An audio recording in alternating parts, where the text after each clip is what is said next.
자, 우리 한번 인사할까요? 잘 오셨습니다. 잘 오셨습니다. 잘 오셨습니다. 네, 지금 여름 휴가철인데 여러분들이 잘 다녀오시고 잘 쉬면서 하나님을 묵상할 수 있는 그런 여름 휴가 기간이 되기를 바랍니다. 오늘 말씀의 제목은 반석에서 물이 나오리라. 하나님은 나와 함께 하시는가?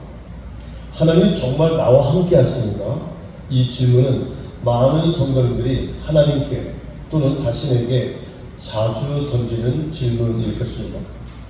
하나님께서 나와 함께 하신다면 왜 나에게 이런 일이 생길까? 하나님이 나와 함께 동행하신다면 왜 이런 일이 나도록 방치하셨을까 하는 질문을 하게 됩니다. 제가 이 부교육자를 잠깐 했었는데요. 서울에서요. 어려운 일을 당하던 아주 꽤 큰 사업을 하시는 분인데요. 어려운 일을 당하고 그 큰 사업을 접게 되었습니다. 정리를 하셨죠. 작은 아주 축소를 해서 작게 사업으로 줄여서 다시 시작했습니다. 나름대로 최선을 다해 그 가게를 운영하며 재기하려고 노력했지만 그조차 여의치 않았습니다. 힘든 시간을 견디며 신앙도 깊어질 것 같았지만 사업은 나아질 기미가 없었습니다. 결국 가게 문을 사업을 닫기로 했습니다. 폐업하기로 했습니다.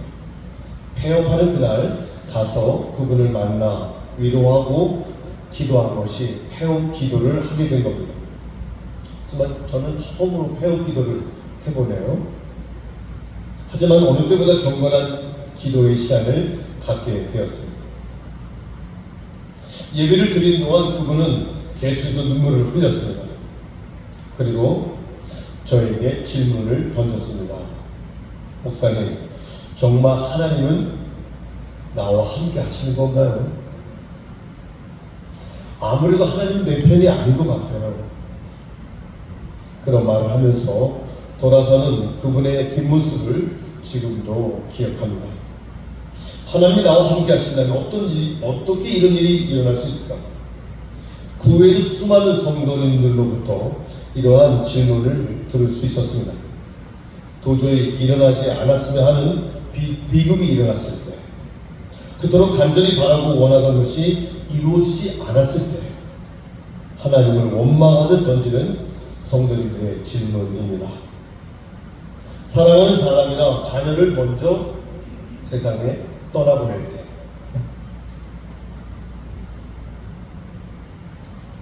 어렵게 아기를 가졌는데 안타깝게도 그 아기를 유산하는 임산부의 그러한 질문, 대학 입시에 계속 실패하는 어느 학생의 어머님으로부터 들려오는 질문이죠. 결혼했다가 실패한 분의 질문, 기대를 품고 사업을 시작했지만 손해를 입고 문을 닫게 된 분으로부터 들었던 질문입니다. 하나님은 나와 함께 하시나요? 하나님은 내 편인가요? 오늘 이 결론에 비슷한 이야기지만 하나님의 임재, 하나님이 함께 하시는 하나님의 임재와 우리의 삶의 행불행은 별개의 문제입니다. 오늘 본문이 바로 이 질문이 나오죠. 7절 후반부에 그들이 여호와를 시험하여 이르기를 여호와께서 우리 중에 계시는가 안 계신가 하였습니다. 여호와께서 우리와 함께 하시나? 우리와 정말 함께 하시나? 하는 그러한 질문으로 여호와를 시험했다고 합니다. 이 이야기는 수천 년 전의 이야기입니다. 수십만, 수백만 명의 이스라엘 백성이 광야에서 던진 질문입니다. 이스라엘 백성이 이 광야를 떠나 르비딤에 진을 쳤습니다. 큰 무리가 정착합니다. 그곳에 물이 없는 겁니다. 물이 없는 거예요. 갈증이 나는 사람들이 마실 물을 달라며 모세에게 항의합니다. 성경의 흐름으로 성경의 내용을 한번 다시 한번 묵상해 본다면 폭동이 일어날 정도의 기세였습니다. 그때 모세가 백성을 향하여 이 말을 하죠. 너희가 어찌하여 나와 다투느냐? 너희가 어찌하여 여호와를 시험하느냐? 모세가 이스라엘 백성들을 책망합니다. 모세가 그들을 향해 너희가 하나님을 시험하고 있다고 부르짖고 있습니다. 이 말의 뜻이 무엇일까요? 왜 이것이 하나님을 시험하는 걸까요? 오히려 정당한 불평이지 않을까요? 수백만 명이 이 광야에 있는데 물이 없어요. 얼마나 불안했겠어요. 당연한 그러한 불평이지 않을까 저는 생각해 봅니다. 종종 우리는 하나님께서 나와 함께 하시는지를 알기 위해 하나님께 원하는 것을 요청할 때가 있습니다. 하나님, 나에게 이것을 주세요. 하나님, 내 사업을 잘 되게 해주세요. 하나님, 저 사람과 결혼하게 해주세요. 하나님, 이번에 꼭 승진하게 해주세요. 하나님, 이번 시험만큼은 반드시 합격하게 해주세요. 이렇게 하나님께 요청하죠. 그리고 문제는 그 기도가 이루어지면 하나님이 나와 함께 하신다고 생각하죠. 반면 그 기도가 응답되지 않으면 하나님 나와 함께 계시지 않는다고 실망하고 좌절합니다. 하지만 깊이 생각해보면 하나님이 나와 함께 하시는 것과 하나님이 내가 원하는 것을 주시는 것은 다른 문제, 별개의 문제입니다. 하나님께서 나와 함께 계시지만 내가 원하는 것을 주시지 않을 수도 있습니다. 저는 목회 35년을 하면서 하나님이 제가 구할 때마다 모두 다 응답하셨으면 얼마나 좋았을까요? 그렇지 않았습니다. 지금 생각해보면 하나님께서 주신 것과 주시지 않는 것, 기다리게 하는 것, 이 모든 것 다 하나님의 응답이었습니다.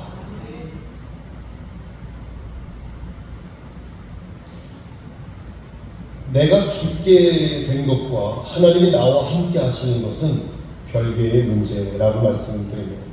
사람 누구나 죽습니다. 자연의 일부로 죽을 수밖에 없습니다. 그러나 그 죽음의 순간에도 분명한 것은 하나님이 나와 함께 하신다는 이야기입니다. 분명히 함께 계십니다. 왜냐하면 스데반 사도행전 7장 56절에 스데반은 죽기 직전이었고 죽었습니다. 하나님께서 이 스데반과 함께 하셨죠. 하나님께서 하늘에서 하나님께서 주님과 함께 스데반을 안타깝게 바라보시면서 응원하셨습니다. 그럼에도 불구하고 스데반은 죽음을 맞이합니다. 사도행전 7장 56절에 보면 스데반이 하늘의 영광과 인자가 하나님의 우편에 서신 것을 내가 보았다. 스데반이 보는 거예요. 보고 있는 거예요. 죽음의 현장에서. 근데 스데반은 죽음을 맞이하죠. 예수님도 하나님 아버지로부터 버려지는 경험을 당합니다. 십자가에서 절규하신 예수님, 어찌하여 나를 버리셨습니까? 그러나 분명 하나님은 그곳에 계셨습니다. 그러나 아들 예수 그리스도께서 십자가에 달려 죽을 때까지 하나님은 어떤 일도 하지 않으셨습니다. 우리는 하나님이 나와 함께 하신다는 사실을 증명해 보이십시오라고 내가 원하는 일을 증거로 주문할 때가 많죠.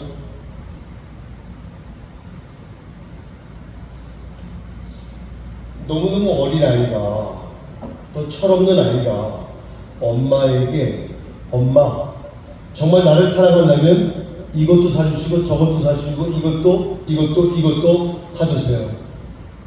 그 요청하는 그 내용은요, 어른이 봤을 때 허락하지 않은 물건도 있었습니다. 철없는 어린아이가 이러한 요청을 했을 때 자신이 원하는 것을 사주지 않는 엄마가 나를 사랑하지 않는 것이라고 억지 부리는 아이처럼 그렇게 신앙생활하는 분들도 있습니다. 오늘 이 이야기를 듣는, 이 말씀을 듣는 여러분들은 그러한 분들이 아니기를 간절히 바랍니다. 모세가 이스라엘 백성에게 너희가 어찌하여 여호와를 시험하느냐, 그 말한 의미가 바로 그런 뜻입니다. 하나님이 계시다면 내가 원하는 것을 주십시오. 맞는 기도입니까? 하나님의 뜻대로 해주십시오. 이게 맞는 기도입니다. 내가 원하는 것을 주시면 하나님이 계시고, 내가 원하는 것을 주지 아니하시면 하나님은 없는 것입니까? 바로 이 모습이 이스라엘 백성들의 모습이요, 저와 여러분들의 모습입니다. 우리에게 물을 주어 마시게 하라. 물 없는 장소에 이르자 어린아이처럼 거칠게 하나님을 원망하고 모세를 대적하는 이스라엘의 백성들의 이 모습이 또한 우리들의 모습입니다. 이스라엘 백성이 얼마 전에 얼마나 어마어마한 경험을 했습니까? 르비딤 이곳에 오기 전에 놀라운 일들을 경험하지 않았습니까? 이스라엘 백성들은 이 르비딤 오기 직전에 하나님께서 애굽에서 그들을 구출하기 위해 10가지의 재앙을 내어 구출하기 시작하죠. 또한 출애굽 후 이스라엘 백성들은 홍해가 갈라지는 기적을 또한 목도했습니다. 이후 마라의 쓴물을 마시고 잠시 공포에 사로잡혔지만 하나님께서 도우셔서 그 쓴물이 단물이 되는 기적을 또한 경험하셨습니다. 하게 하셨습니다. 나아가 물이 풍부한 엘리까지 하나님의 인도를 받는 경험도 했습니다. 오늘 17장인데 16장에는 만나와 메추라기를 먹는 기적도 체험했습니다. 이처럼 놀라운 이 기적을 체험한 이스라엘 백성에게 하나님의 인자하심을 알게 하셨고, 만나와 메추라기 같은 기적을 통해서 하나님의 인도하심과 역사하심을 증명해 보이셨습니다. 그럼에도 이스라엘 백성들은 17장에 와서 이 하나님의 모든 역사를 어때요? 잊어버리고 이 놀라운 역사를, 이 놀라운 기적을 체험한 이스라엘 백성들은 그 과거를 잊어버리는 거예요. 게다가 오늘 이 자리에서 내가 원하는 것을 주시느냐 안 주시느냐 관점에서 주님께, 하나님께 투정을 하고 있습니다.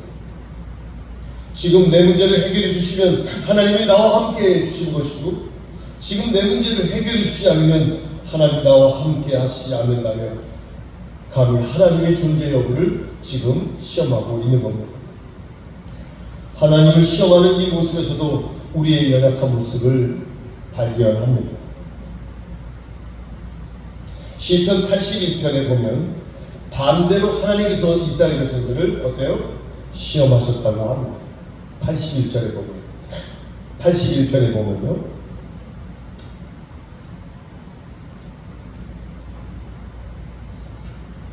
무슨 시험을 했어요? 하나님이 이스라엘 백성들에게 무슨 시험을 하셨을까요? 이스라엘 백성이 어려움 속에서 신실하게 하나님을 의지하는가 보시고 있는 거예요. 하나님을 향한 믿음을 지키고 있는가, 그렇게 시험하고 있는 거예요. 무리바에 도착했을 때 물이 없음을 발견하고 이스라엘 백성이 어떻게 하는지 보고자 하나님이 시험하시는 거예요. 그렇다면 이스라엘 백성들은 하나님의 이 시험에 합격했을까요? 오늘 말씀을 보니까 완전 불합격이죠. 이 하나님의 시험에 당당히 통과했을까요? 아니죠.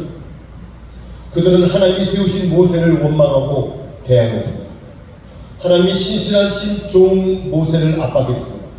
폭력을 행사하려는 듯, 폭동을 일으키려는 듯 급박한 상황을 만들었습니다. 그곳에서 하나님이 계시는가 안 계시는가를 질문하며 하나님에 대한 불신앙을 가졌습니다. 완전 불합격이죠. 하나님이 이스라엘 백성들이 어떻게 하나, 지금 하는 행동이 어때요? 불합격이죠. 모세를 향한 이 폭동은 하나님을 향한 폭동과 다를 바 없습니다.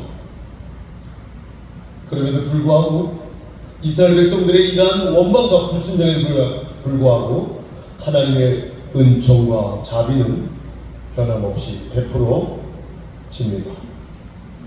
하나님이 이스라엘 백성들에게 어떻게 하셨어요? 저주를 퍼부으셨습니다. 형벌을 내리셨습니다. 오늘 본문에 나타난 하나님의 은혜가 임합니다.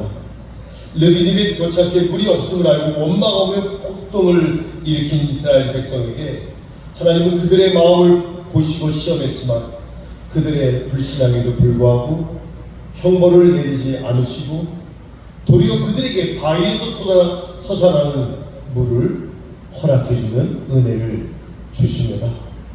광야 르비딤은 바로 그런 곳이었어요. 광야에서 솟아난 물은 이스라엘의 열정적인 믿음에 대한 하나님의 보답 아니었습니다. 광야에서 솟아난 물은 이스라엘 백성들이 주야로 기도했기 때문에 받아낸 응답이 아니었다는 얘기입니다.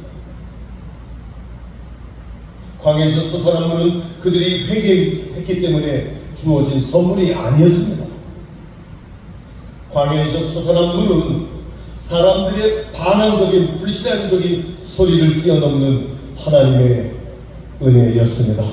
하나님께서 오늘 이 말씀을 통해 이 사실을 우리에게 보여주시는 거죠.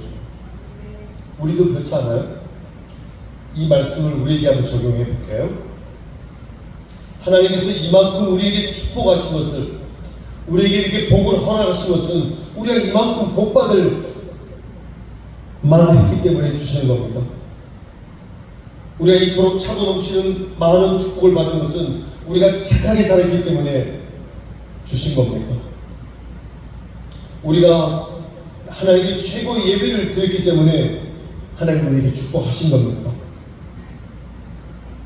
광야에서 솟아난 물은 우리의 열정적인 믿음에 대한 응답이 아니라 하나님의 은혜라고 말씀드렸습니다. 그러므로 르비딤에서 솟아난 물은 하나님의 절대적인 은혜이자 마땅하고 당연한 우리의 행위의 결과는 아니었습니다. 그저 은혜였습니다. 은혜. 인간의 원망과 야유에도 불구하고 광야의 반석에서 물을 내어주시는 하나님의 모습에서 하나님의 신실한 사랑을 우리는 발견합니다. 하나님의 무한한 사랑이 우리의 필요를 채우시고 조건 없는 은총으로 우리를 선대해 주셨습니다. 저는 이 동남아시아의 많은 나라들을 다녀봅니다. 어떤 한 가정을 방문했을 때 29살 애기 엄마가 아이 5을 낳고 심장병 걸려 몸이 퉁퉁 붓고 병원에 가지 못하고 그 자리에 누워있는 그대로 놔두면 세상을 떠날 상황이었습니다. 근데 그 아이들은 점심 먹을 것, 저녁 먹을 것, 그 쌀이 없는 거죠. 우리 아이들은 그걸 알까요? 우리 대한민국의 이 놀라운 풍요로운 이 환경과 이러한 모든 상황은 분명 하나님의 축복입니다. 그 아이들은요, 먹을 양식이 없는 여러분들에게 하나님께서 허락해 주신 이 대한민국의 이 상황은 하나님의 은혜였음을 믿으시기 바랍니다. 우리가 잘해서, 우리가 정치를 잘해서, 이런 뭐랄까요, 큰 재벌들이 잘해서 그건 아닌 것 같아요. 전 세계 평가를 받으면 50점에서 왔다 갔다 해요. 50점에서 우리나라.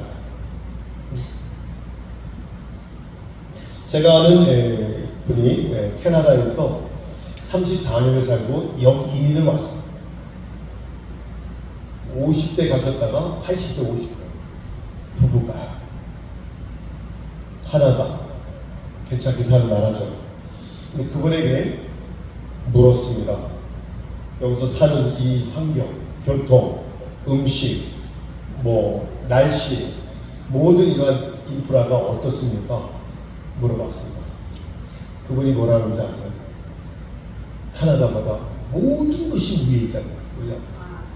할렐루야. 모든 것이 편하고 모든 것이 다 좋다는 거예요. 훨씬 좋다는 거예요. 물론 그분의 주관적인 생각일 수도 있지만 객관적인 많은 사람들의 이야기입니다.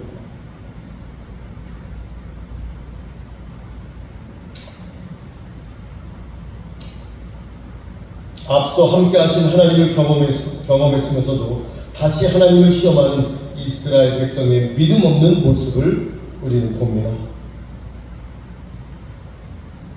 그런데 그저 인간적으로만 생각해본다면 르비딤의 상황을 이해할 수 있습니다. 수십만 수백만 명이 물 없는 곳에 정착되었다고 한번 생각해 보세요. 준비의 물은 점점 없어지고 있어요. 이스라엘 백성들은 공포에 사로잡혔을 것 같다는 생각이 듭니다.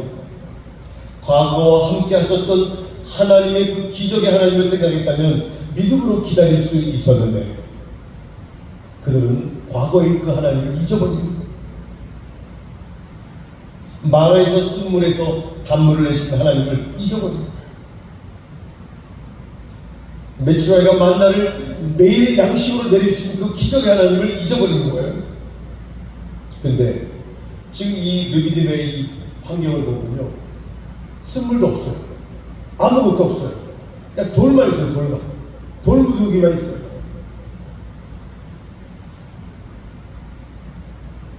얼마나 불안했을까요? 인간의 눈에 이런 장소는 분명히 희망이 없는 장소임에 틀림없습니다. 하나님께서 어떻게 할 만한 재료조차 없습니다. 좋은 말로 바위지 그냥 돌무더기 속에 있는 큰 돌에 불과합니다. 하나님께서 모세를 그곳에 보내시고 그 바위에서 물을 내어 주셨어요. 바위가 물을 낼 수 있습니까? 계곡에서 물을 머금은 바위라면 조금씩 물을 조금씩 낼 수도 있겠어요? 그러나 사막 한가운데 박힌 바위, 마르고 마른 그 바위에서 무슨 물이 나올 수 있었겠습니까? 그러나 하나님께서 그 바위에서 물을 내셨습니다. 저는 이 물이 세상의 물줄기와는 다른 물이라 생각합니다. 이 땅에 어딘가 있는 물줄기로부터 온 것이 아니라 정말 물이 나올 수 없는 자리에서 물을 만들어내신 하나님의 새로운 창조의 활동이라고 믿습니다. 불평하는 이스라엘 백성에게 하나님은 이 세상에서 얻을 수 없는 물이 아니라 세상에서 먹어보지 못한 전혀 새로운 물, 요한복음 14장 27절에 내가 너에게 평강을 주노니 곧 나의 평강을 주노니, 내가 주는 이 평화는 세상이 주는 것 같지 않다. 세상이 주는 것보다는 주님 주시는 평화. 그러므로 너희는 근심도 말고 두려워하지 마. 세상의 평화, 세상의 평강이 아닌 하나님이 주시는, 변할 수 없는 하나님이 주신 이 평안이 여러분들에게 넘치기를 주의 이름으로 축원합니다. 르비딤 반석에서 나왔던 물은 먼 훗날 예수께서 수가성에서 말씀하신 샘물이었습니다. 요한복음 4장에 나오는 수가성에서 사마리아 한 여인과의 이야기죠.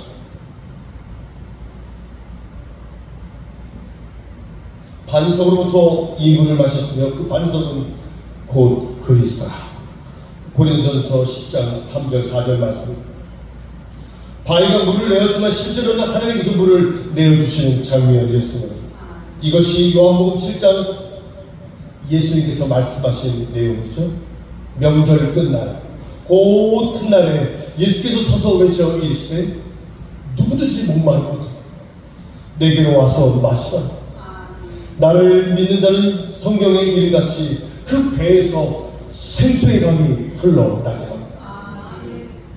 그 배에서, 다시 말하면 그 허리로부터 생수의 강이 흘러나오게 될 것이라는 예언을 주님께서 친히 말씀하신 겁니다. 적박한 상황, 광야와 같은 길, 물을 발견할 수 없는 곳, 당황스럽고 고통스러운 바로 그곳에서 절망하며 두려움에 헤어나오지 못하는 사람들에게 하나님께서 바위에서 물을 내어주셨습니다. 바위는 예수 그리스도, 그분이 내어주시는 생수 성령이었습니다. 성령님이 우리를 적셔주시고 우리의 몸을 죽여주십니다. 그 생수가 우리를 광야에서도 건드리 살아갈 수 있도록 해주실 줄 저는 믿습니다. 사랑하는 성도 여러분, 누가 감히 예수 그리스도에게서 나오는 생명의 샘물을 마실 수 있는 자격이 있겠습니까? 우리는 그저 불평하는 사람들 아닙니까? 환경에 따라 우왕좌왕하지 않습니까? 작은 실망에도 악을 써내는 그러한 우리들의 본성 아닙니까? 그러나 그런 우리에게도 하나님은 자신의 아들이자 반석이신 예수 그리스도를 쳐 그분으로부터 나오는 생명의 물을 나누어 주셨습니다. 더 이상 목마르지 않는 생명수를 부어 주셨습니다. 지금 우리는 척박한 시기를 살아가고 있습니다. 아무리 불러봐도 선한 게 나올 것 같지 않습니다. 사업하는 사람들도 마찬가지고 일상생활하는 사람들도 마찬가지입니다. 도대체 어떻게 삶을 이어갈 수 있을까라고 절규하는 분들도 있습니다. 그러나 바로 그 자리에서 우리 주님께서 반석으로부터 실려가는 샘물을 길어 주신다는 사실을 기억하시기를 바랍니다. 성경은 얘기합니다. 너희 모든 목마른 자들아 다 내게로 오라. 돈 없는 자도 오라. 너희는 와서 사 먹되 돈 없이 값 없이 와서 포도주와 참치 사라. 생명의 음료를 공급하시는 성령님, 그 성령님을 분여하시는 주님의 애타는 초청을 여러분이 들으시기 바랍니다. 수고하고 무거운 짐진 자들아 다 내게로 오라. 내가 너희를 쉬게 하리라. 나는 마음이 온유하고 겸손하니 나의 멍에를 베고 내게 배우라. 그리하여 너희는 쉼을 얻을 것이다. 내 멍에는 쉽고 내 짐은 가볍다. 마태복음 11장 28절로 30절까지의 말씀입니다. 주님의 이 초청에 여러분들이 아멘하여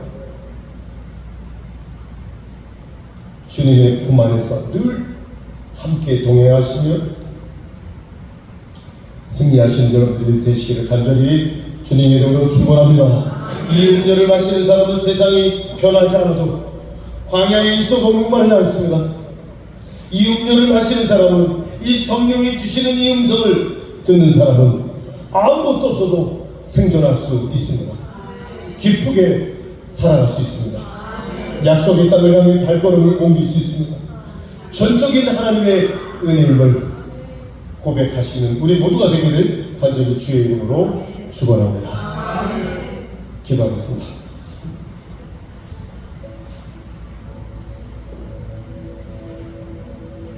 내가 원하는 것을 응답하시면 하나님이 계시는 건가요? 응답하지 않으시면 하나님이 안 계신 건가요?